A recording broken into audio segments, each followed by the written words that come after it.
esse serviço da retirada da ordem do advogado em Portugal, a gente faz esse serviço para os nossos colegas aqui do Brasil. Uhum. Né? E a advogada responsável no escritório é exatamente a doutora Isabela.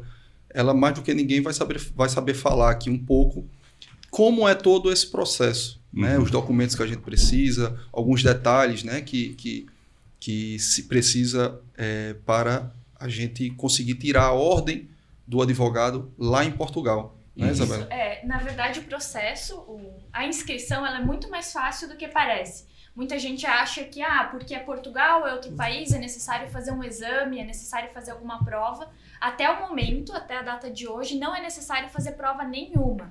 Mas a gente tem a listagem de documentos que é necessário pedir junto da ordem daqui, para repassar para lá e, enfim... O processo em si, ele demanda um pouco de técnica e você, claro, tem que separar os documentos certos, né, para ter essa aprovação, mas não é necessário fazer prova, e isso é muito importante, né? Porque... Lembrando que tem que estar devidamente inscrito na Ordem do Brasil, sim. Não pode ter nenhum processo administrativo Exatamente. Contra o advogado aqui, o processo administrativo... Sim, mas ele concluído, não. Processo administrativo não tem problema, né? Porque ainda... O temido exame de ordem nosso ainda não chegou lá, né?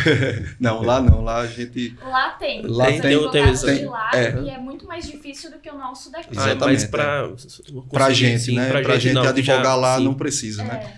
Ao contrário dos Estados Unidos, né? Que a gente estava comentando aqui agora há pouco, em off, que lá nos Estados Unidos, sim. Na região que você vai atuar, no estado que você vai atuar, precisa fazer o BAR, né? Que é a ordem, a prova da ordem de lá. Então, se você quiser atuar na Flórida, você tem que fazer o BAR da Flórida e só pode atuar lá. Você não pode ter o BAR da Flórida e atuar em Nova York ou atuar na Califórnia, assim por diante. Uhum. É diferente. A gente vai falar sobre um pouco de tudo isso e já pegando aqui o slogan do Marcos Inácio Consultoria, lá de Portugal, o escritório do brasileiro em Portugal. Né? E isso interessa a muitos profissionais aqui do Brasil, principalmente da Paraíba. Existe um trânsito muito grande entre Brasil e Portugal. E considerando também que Portugal é um polo de referência no direito, né? No direito mundial. Então, muita gente daqui, muitos estudantes daqui, muitos formados daqui, vão fazer lá uma pós-graduação, um doutorado. As universidades de lá são bem conhecidas nesse trânsito, nessa ligação entre esses dois mundos, né? E aí entra, eu vou colocar aqui, já introduzindo aqui, Dr. Nelson, esse anseio do brasileiro. Existe essa perspectiva desses alunos, desses jovens que estão saindo da formação, em buscar aperfeiçoamento num grande centro, né, do direito, mestrado, doutorado, como né, é Portugal. Sim, na verdade, a faculdade no Brasil, a formação jurídica no Brasil ainda deixa um pouco a desejar. Isso a gente consegue observar pela quantidade de cursos jurídicos preparatórios para a ordem. Ou seja, se a gente tivesse uma preparação jurídica adequada, talvez não tivéssemos tantos cursinhos aí preparatórios para a ordem. Então, mas o ensino jurídico brasileiro é um dos melhores também do mundo, porque o advogado brasileiro, o operador jurídico no Brasil, ele tem uma carga, digamos assim, de trabalho, de atualização que demanda muito forte. Então, dada digamos assim, a velocidade com que as leis no Brasil mudam, as leis, os regulamentos, os decretos, portarias, o conflito entre elas, então o advogado tem que estar sempre se atualizando em diversas áreas. Talvez num ritmo muito mais frenético que qualquer lugar do mundo. Então, eu não conheço um local do mundo que tenha mais produção legislativa, produção jurídica nesse sentido como no Brasil. Então, o estudante normalmente aqui procura uma pós-graduação no exterior. Primeiro, Portugal, em razão, e Argentina também, ela é bem forte também a pós-graduação oferecida no nosso país aqui vizinho. E Portugal também, em razão de ser pátrias consanguíneas, a língua ser a mesma já facilita muito também, né, a apreensão da matéria jurídica de uma forma geral para os alunos que estão saindo daqui. E a credibilidade das universidades portuguesas, né? Que também você apresentar um mestrado, uma pós-graduação, um doutorado numa faculdade europeia, né, enfim, secular, como as universidades que lá existem, então já dá um upgrade muito grande no seu currículo. E aqui a gente entra aqui num tema já que é a diferença do direito em Portugal e o direito brasileiro. Né? E a gente vai também provocar a Isabela, que ela também já fez uma graduação, você também já fez, Vinícius. Há uma diferença, eu queria que você falasse um pouco sobre isso. Eu fiz, né, um mestrado de Ciências Jurídicas, foi quando tanto eu como a doutora Desirê, que é outra advogada nossa que trabalha com a gente, que hoje ela está em Lisboa, que foi quando a gente conheceu a doutora Isabela, que também fazia esse mestrado na Universidade Autônoma de Lisboa. E existe sim, não queira achar que o direito é totalmente igual, não é.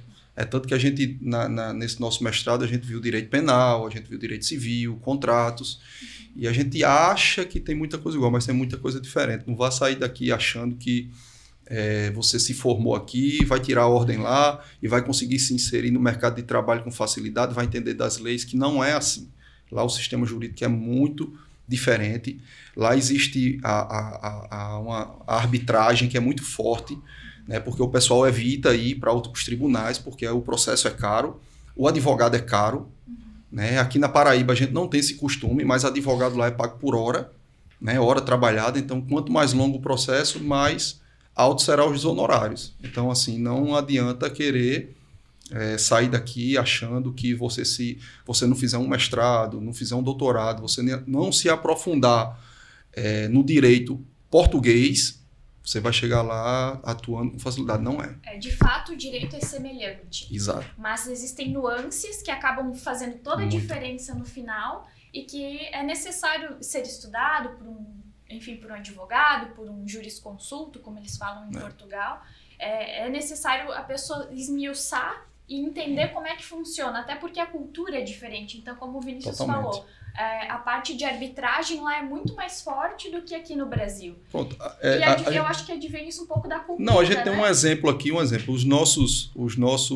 as nossas cobranças de honorários aqui do escritório da Marcos Inácio Advogados é a de êxito, a grande maioria delas.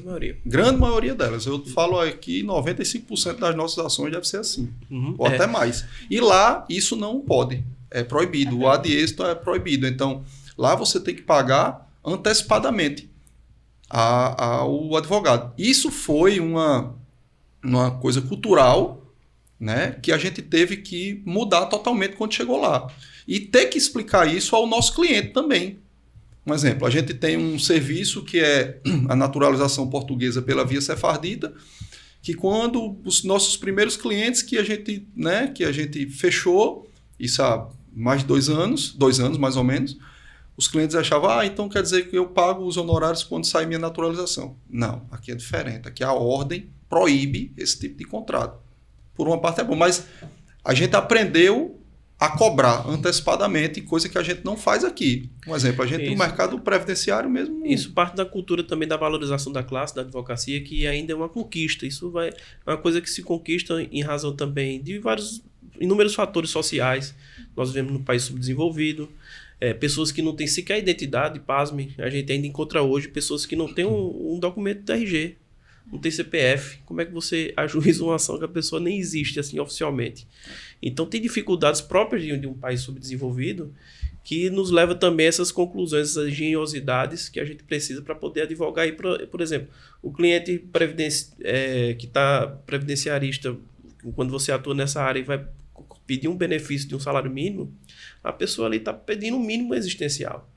Está atrás de um benefício que vai suprir a sua necessidade mais básica. Cobrar, né? Como é que você cobra uma pessoa que não tem nada? Não tem nem nada. Então, assim, a cobrança ao final é a única solução assim, para o advogado. Então, ele vai investir ali seu tempo, sua técnica, para que no final, dando êxito, ele vai receber os honorários que é em razão do recebimento da parte. E se não ganhar, o advogado trabalhou de graça.